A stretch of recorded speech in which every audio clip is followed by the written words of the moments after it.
So what do you do like during indoor? Like, cause you're not. Train. That's a long time. Yeah, bro. man. Train till outdoor finally come around. And you get like Erin, she does the high jump and stuff. Mm-hmm. Do a little something. At Mississippi State, we always joked around trying to do the 60 so we can do something indoor, but them jokers run too fast for me. We gonna get into talking about Mississippi State. Them boys. Mississippi State. Y'all was different then. Oh, big I met your boy. He's a dark skinned dude from where is he from? Trinidad. Yup, Tyreek. Tyreek, yeah. He came to SEC's. Oh, right there. yep. Yeah. And so he knew one of our, I don't even know what you call her, managers or whatever. But he came and ate with us. He was real cool. Yeah, he dope. I appreciate you doing this, man. Nah, of course. And you can My drink any of those. Is the first one? First podcast. I'm pretty sure. Yeah. Who knew I would make it this far? They hated, they never believed me. Yeah, I would never drop the ball. I know I make it look easy.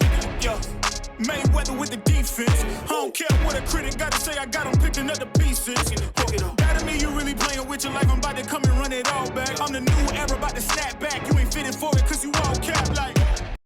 Welcome to the Stuck in My Thoughts podcast. I'm your host, Justin Stuckey. It's the place you want to be to hear a one-of-a-kind POV. We're here at Skyrocket Studios. Big shout out to them for producing this episode. I want to thank you to all of our sponsors that support us so far. Make sure if you're watching or listening to this, you go ahead, like, comment, subscribe. We appreciate all the support. And today's point of view comes from a two-time Olympian and a three-time U.S. national champion, Curtis Thompson. Curtis, four-time, got it wrong, four-time national champion, Curtis Thompson. Curtis, appreciate you being on the show. Of course. And it's funny you said three-time because I was thinking about it on the way over here. And I was thinking about this whole last Olympic cycle. Mm-hmm. And I was like, wow, I captured three of my titles in this, span of 4 years getting ready for each Olympic. So I was thinking about that. So when you said three, I was like, yeah, I counted three, but I forgot that one in 2018. Google's got to update you, man. My source was off a little bit. It's all good. But it's crazy you say that because the first time I met you was at U.S. Trials in Eugene.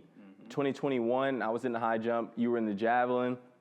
So it's kind of crazy, like we've gone 3 years since then and you've done so much, but let's go ahead and get this thing started and go back. How did a well-known football player end up in an event called javelin? Yeah, so when I played football was my passion. Growing up, that's all I played, that basketball. Tried baseball, but wasn't a fan of it. But did track and field to get faster for football. And one day I just didn't want to run, so I was just like, I want to go throw that stick that's over there. So I walked over there, asked the coach, said, can I throw the stick thing? He was like, this is a javelin. I said, okay. And picked it up, throwing it around, and grew to love it. And then ended up making our state championship meet as a freshman. So definitely started to see the potential of, kind of where this can take me. And then kind of stuck with it ever since. At what point did the offer start rolling? You start realizing I could do this on a collegiate level? After my junior year, after my junior year of football, we won our state championship in football, and me and my parents, we sat down and talked about it, said, we're gonna have a decision that we're gonna have to make because we dropped basketball so we can have an off season for javelin and football. And he said, well, what happens if you throw 200 feet in the javelin? I said, I don't know. First meet, first throw, ended up throwing 214 feet my junior year, which held all the way to be the number one throw for a high school thrower that whole year.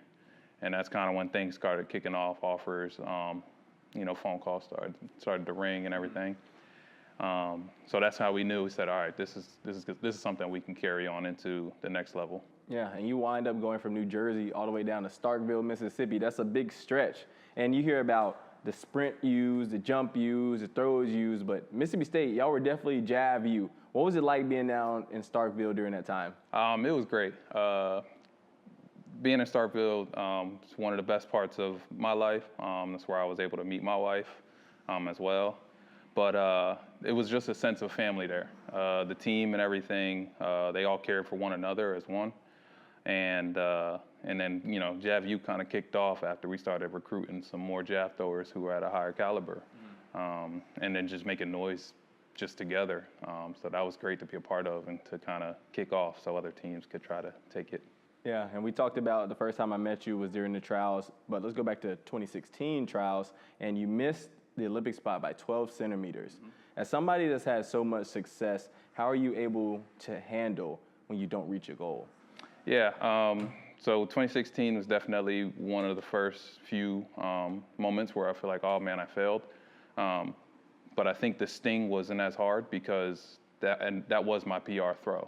So I ended up PRing at that 2016 Olympic trials. And, you know, when you PR, you're extremely happy. Like you just did the best that you ever done in your life. And then to finally come down and look and go, man, 12 centimeters off making my first Olympic team going to Rio. Didn't happen. So I think just having the support from Mississippi State, my family, and the people that were rooting me on, them reminded me, hey, you had a great year. This isn't the end. So there's always the next, you know, in 4 years, you can go ahead and try again and make an Olympic team. So that's definitely one of the ways that I handle any losses per se, is just having that support staff behind. Yeah, and you talk about your support staff. You mentioned her earlier. You met one of your biggest supporters, your wife, at Mississippi State, and you recently got married. Marriage is in the air. Boy, Titus just got married this past weekend. But how are you able to prioritize your marriage as well as your career? How do you balance that dynamic? Biggest thing is just supporting and believing in one another. She has goals in her career as well. So just pushing each other to be the best that we can, to be great. And also realizing that over the time of us being together, seeing not only do athletes, me, have to make these sacrifices just to be the best that we can be, your loved ones and your supportive people behind you, they have to make sacrifices as well. So just coming to an understanding of she's making these sacrifices and they don't go unnoticed. So that's definitely one thing. We always make sure we have our ways of at least having one movie night, whether it be going to the movies or watching but try to get that once a week going. What type of movie guy are you? I like action, but to be honest, it's really just whatever's the new thing that's out. Go check it out. So it's been good. I used to like horror, but I don't like horror. I ain't with that horror stuff. I know. But that's what's up. But when you think of the term Olympian, you don't usually put it with the word substitute teacher. What made you pursue that endeavor? Yeah, so one of the big things that goes unnoticed is there's a lot of Olympians out here who need to work to be able to pay for their bills, cover rent, and just living in general. As a javelin thrower, that's one of the things that we have to do. So coming from Mississippi State, figuring out what I'm going to do and moving to Alabama to train and continue this career was how will I make some money to be able to pay the rent.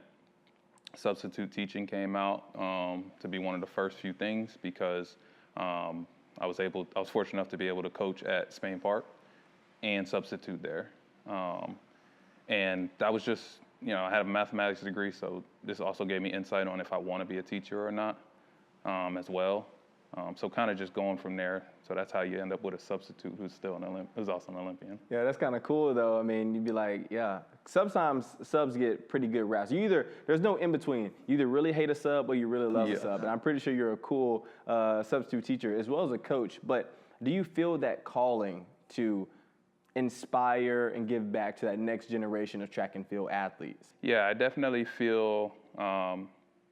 I feel blessed to have the opportunity to be able to inspire the youth or the next up and coming while I still continue to pursue my own career. So I know when I was growing up, I didn't have many Olympians reaching out to say, hey, you're doing a great job, or, we see you. Mm-hmm. So to be able to just do that here and there, and especially when we have clinics and stuff, and just to see the love for an event that I do, or just to see the love of just doing something athletic or active. It's just great to see. Mm-hmm. That's what's up. I mean, you talk about inspiring the youth and being an inspiration.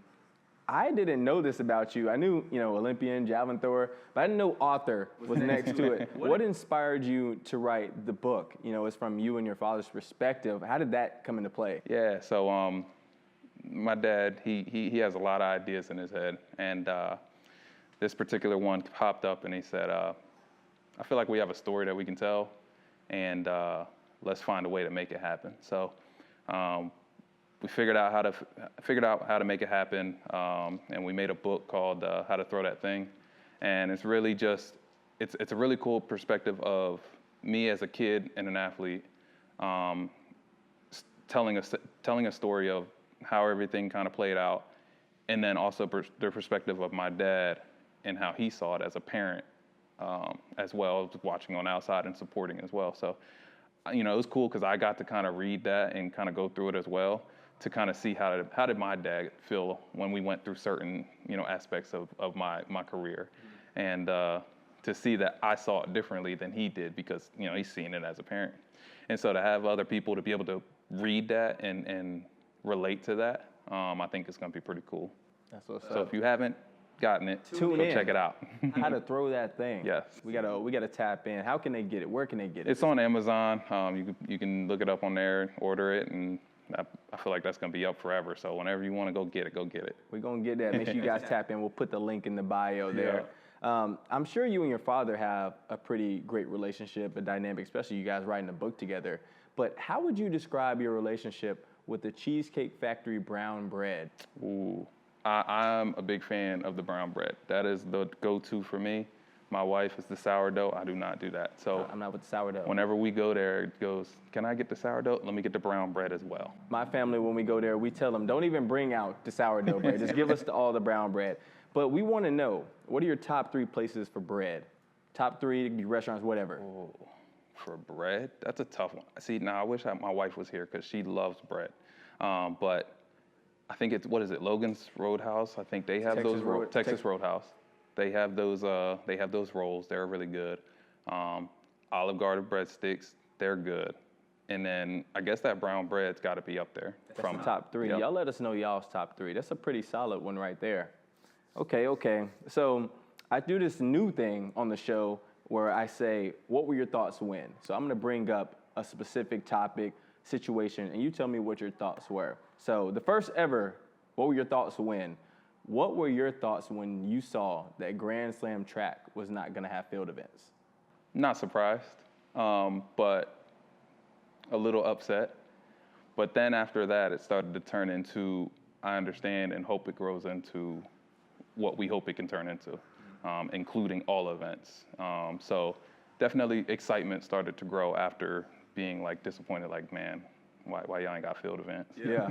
It's a lot of guys, girls, women, men are putting on a show, especially in the field events. I'm very biased because I was a field event athlete, but you think about some of the most marketable athletes out there, like Tara Davis-Woodall. She's arguably the most marketable field athlete out there, and she's not going to be a part of that, those 4 slams or whatever they call them each year. So what do you feel like the sport needs to do? This has been the question for decades now. What does the sport need to do to make sure that all athletes are benefiting to where I have an Olympian who doesn't have to be a substitute teacher? He can be well-equipped and well-able on that career itself. I think we're on the right path. I want to say there was quite a few years when they tried to create like this track and field league to try and, do exactly what we're talking about. I just think that what we need to do is just continue to push on where we're at right now with the Grand Slam. I'm glad that's kicking off and that's holding all the way through. I'm excited to see how the first year goes to see if it does grow into the next thing, and kind of just really sticking with it. Because once you give it up and it dies, then we have to start all over again. Yeah. So we have the athletes that can be marketable, that can make this change. Hopefully it happens, and we could just sit there and keep trying for it. Yeah, I just need it to be on TV. I don't need a paywall. Like, love your flow track, but nobody's paying, $40 just to watch an event for 30 minutes. Like, they have got to execute in the best way possible. So we're going to see. Yeah, we're going to see what they do. Did you see Speed versus Noah Lyles race? What did you think about that? I think Noah gave us a little scare. But it's funny because track athletes or people that's in the track world, they understand basically how that race went. To the outside, it looks like, Speed could beat him any day. But I mean, like I say, it's cool. It's bringing eyes to track and field. And I hope that just continues. I mean, I would love to have somebody say they want to come throw a javelin and see if they can beat me, but That ain't gonna happen. it's not likely. You know, most people, and speed's fast. Yeah. He is quick, and that's the cool part. I saw something saying that he's looking at trying for 28. We'll see if that happens. That'll be exciting. It's gonna bring a lot of attention to it, and I feel like some of the track platforms I've seen have taken it in a negative light. They're not seeing it from the marketing standpoint. Right. I'm like, shoot, bring all your streamers and everybody else to tune in because that's only gonna help grow the sport. Exactly. They're looking at it as like, oh, he's not fast. He don't have a clue what he's doing. He just needs to go sit down. I'm like, no, bring them 260 million followers you got over here. So I think that's gonna definitely be a great addition to it. And from an Olympian standpoint, it's good to see that you don't feel any type of negative way about it. You think it's a positive in a way for the sport. Yeah, definitely. He's not stepping on anybody's toes, and I think like you say, it's just going to bring more eyes to our sport, and we love that. And so we've used the title many times, and only a few people can do it. Only a few people get it tattooed on them. But being an Olympian, that requires such a different type of dedication and drive. And when I was at Sanford as a college athlete, I seen some of the work that you got to put in, but usually when people travel across the country, they go compete. But you traveled across the country just to train. How would you talk about and describe that level of dedication it takes for you personally to reach that pinnacle of being an Olympian? Yeah, one of the things that I've understood and that I've realized is that javelin in this sport is going to open up a lot of opportunities for me. One of them being traveling other places and seeing new places, whether that be competing or training. I was blessed enough to have the ability or the opportunity to go to Finland and train at their Olympic Training Center during December. And it was with the group, and it was a great time being able to just be out there and just be fully immersed in just javelin. Didn't have to worry about work, didn't have to worry about anything. It was just wake up, train, eat, sleep, train, So that was exciting to be able to do. Definitely look forward to doing it more often throughout my career. Just figure out if we can find a warmer spot, though. Yeah, I don't know about Finland, man. That's kind of cold up there. It was cold. It was a different feel there. Me and Ethan ended up staying there for an extra day, and it was kind of right around that Christmas time. So like everybody that was on site, they went home. Yeah. So it was just me and him sitting there in that campus, just waiting for that next day of travel. Yeah, man. Like you said, you've gotten to travel to so many places. One of the places being Tokyo and the other place being Paris for the Olympics. They were drastically different. So can you give us some insight on your experiences for both? Yeah. Starting out with Tokyo. Yeah, Tokyo, first Olympic Games. It was during that COVID time, so no fans was in the stands. Couldn't have, or you had to do a COVID test every day. Couldn't do the opening ceremony, couldn't do closing. Once you were done competing, you had to leave 2 days after, so you couldn't sightsee. But one thing that I always think of or remember is during that Tokyo Games, I had no familiar face in the stands. I kind of got used to that just because, not everybody can make every single meet. But to be on the biggest stage and not have a familiar face in the stands, it was one of those trying to convince myself, all right, I've done this before, but it's the biggest stage. So my coach now, he knows that, dealt with nerves at that meet. First time ever feeling it, whole body went numb right before competition started. And then once I got done my last throw, boom, everything rushed back and all the feeling. It was weird. I called him. I was like, I don't know what happened. He's like, it's just nerves. And I was like, I felt nerves before. He's like, nah, it's nerves. It's different. Then we fast forward and we get to Paris. I'm able to have my wife out there. One of my best friends, he decided to make a last-minute trip to get out there. My mother-in-law came out there, and my coach was out there. So I had familiar faces in the stands with me, and I felt prepared and ready to rock for Paris. Unfortunately, it just didn't click. And, that happens. But it kind of opened my eyes to go, I'm excited now for this next step because we prepared very well. It's going to click when it's time. Yeah. That's what's up right there. What is the Olympic Village like? You hear so many different stories. Just tell us how it is, man. Yeah. Since I'm happy that Paris was the way it was because I got to experience the whole Olympic Village and the whole Olympic experience with the opening ceremony and everything. A lot of athletes at the top level of their sport, all in one spot. It's one of those feelings of walking around and going, man, you're really good at your sport, just like how I'm good at my sport. And just knowing that we all worked hard, we've all sacrificed a lot of stuff just to be where we're at on this big stage.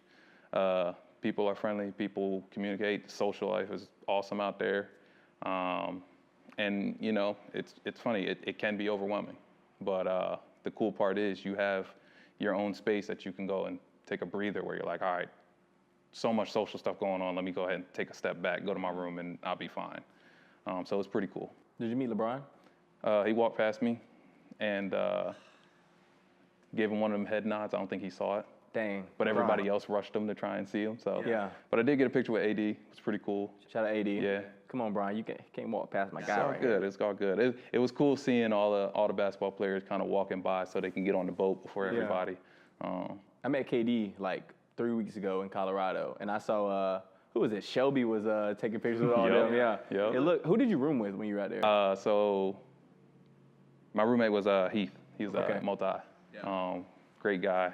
And then so he was out there with us, and everybody was just trying to get a picture with LeBron, and we're just looking. I'm just happy to say I've seen him in person. Yeah, I feel you. And people don't understand like the luxury of the Olympic Village, like rooms aren't that luxury. Is it really cardboard, the beds? Yeah, so the beds are made of cardboard. The reasons that they say on social media, I want to say they're not true because the beds are sturdy. They're really strong. But I got lucky, and USATF, I'm assuming, said I'm too big for that bed, so they gave me a regular size bed. That's what's up. And a regular mattress. So I was lucky to be able to have just a regular mattress and not that cardboard bed. That's what's up, man. I saw there's so many things that were happening during the Paris games. The Tokyo games were cool too, but it was also a little bit different because I was trying to make it, I didn't make it, so I was like a little bit tuned out. But Paris was so cool, and seeing, was it Tom Cruise come up in the closing ceremony, like Mr. Stuntman right there. You know the funny part, and it's funny, Bryce, the 400-meter runner, he just posted his kind of vlog on the closing ceremony. Mm-hmm. Closing ceremony was awesome, standing out there for a long time. And it got to a point where like, all right, I'm going home. It's late. Left. And then all of a sudden now we got Tom Cruise jumping from the top to come into the stadium. Oh. So we missed it in person, but I got to say I watched everything else. That's what's up right there, man. And so for you, being somebody who's been dedicated to this sport since high school, what does it mean for you to be able to represent the red, white, and blue twice at the top of the sport? Yeah, it means a lot. Just to be able to not only represent me and my family, but just to represent this country. Not many people get the chance to be able to say they have done that. So to be able to do it twice on the Olympic stage, it's just an honor. That's what's up right there, man. Keep on going. The 2028's in the. Oh yeah, it's ready. Yeah, and it's already kicked off. And like I say, I look back at this Olympic cycle, the previous Olympic cycle, and to come out with so many accomplishments of, like I say, 3 national titles within that span of 4 years, Pan Am gold medal in Santiago, and a NACAC gold medal, and just so much more that kind of just kicked off, and I'm excited to see what these next 4 years look like. Any point, because you've seen this a lot. Athletes cross over into other sports. We've seen, I guess, Devin Allen's been the most recent track guy. Made a lot of bread on that practice squad with the Eagles. Is there any chance Curtis get back on that football field? No shot. Oh, my God. And the reason is, so I played defensive end and fullback in high school. I am not a defensive end at the next level college, and definitely not the following level. I'm too small. So I would have had to be playing probably a DB or something like that, or a linebacker, maybe. Could be an outside. You could be a nickel type of linebacker. Yeah. Just a practice squad, get a quick, $500K? Yeah, and a lot of beat up on that body, too. That's true. But they got the resources to make sure you take care of it, too, so that's always cool. You talk about, like, getting beat up on your body.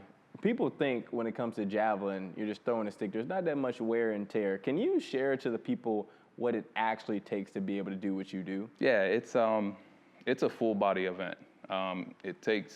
You get a lot of pressure on knees, elbows, shoulders, back, and it's very technical. So mentally, it's definitely hard as well. But yeah, I've had my fair share of injuries. At Mississippi State, I had a slight tear in my UCL. Had a tear in the labrum. Most jav throwers probably have that type of tear, but did a lot of rehab, did a lot of recovery stuff to try and keep it all good. Mm-hmm. And then in 2023, I had a slight tear in the meniscus. Just one of my throws came down, and it was just a sharp pain, and went to get it checked out and had to get it scoped and cleaned, and prepared to be ready by 2023 season. Turned it around quick. Made it happen, and got it done by Dr. Dugas out here, and he patched me up and did the rehab for however long it took, and was ready by that first meet. That's what's up right there. And so last question, the show is called Stuck in My Thoughts, and I do a thing where I ask every guest, what do you get stuck in your thoughts about? I guess the biggest thing that pops up is what we gonna eat for dinner. So I mean, coming home from training, or me and my wife are tired and don't want to cook something. Mm-hmm. What are we gonna do for dinner? So it's really just trying to figure out where we're gonna go. What's some go-tos? Where you headed? Oh man. Friday night, not cooking. Where we going? Friday night, not cooking. We're probably grabbing some pizza from somewhere, real quick, or some wings. Okay, thin crust or thick crust? Oh man. We do both. So We'll get a thin crust and a thick crust, or a regular crust, and we'll have our pleasures in both of them. What flavor wings? Ooh, we've been rocking some honey gold wings lately. Honey gold, that sounds kind of hit. Yeah, I'm kind of hungry right now, so we may have to get to this after this episode is over. But Curtis, man, I appreciate you taking the time to sit down. All of you guys watching, we appreciate all the support. Make sure you go ahead, like, comment, subscribe. Again, special shout out to Skyrocket Studios where we're filming. You can come here for all things podcasts, events, anything you need.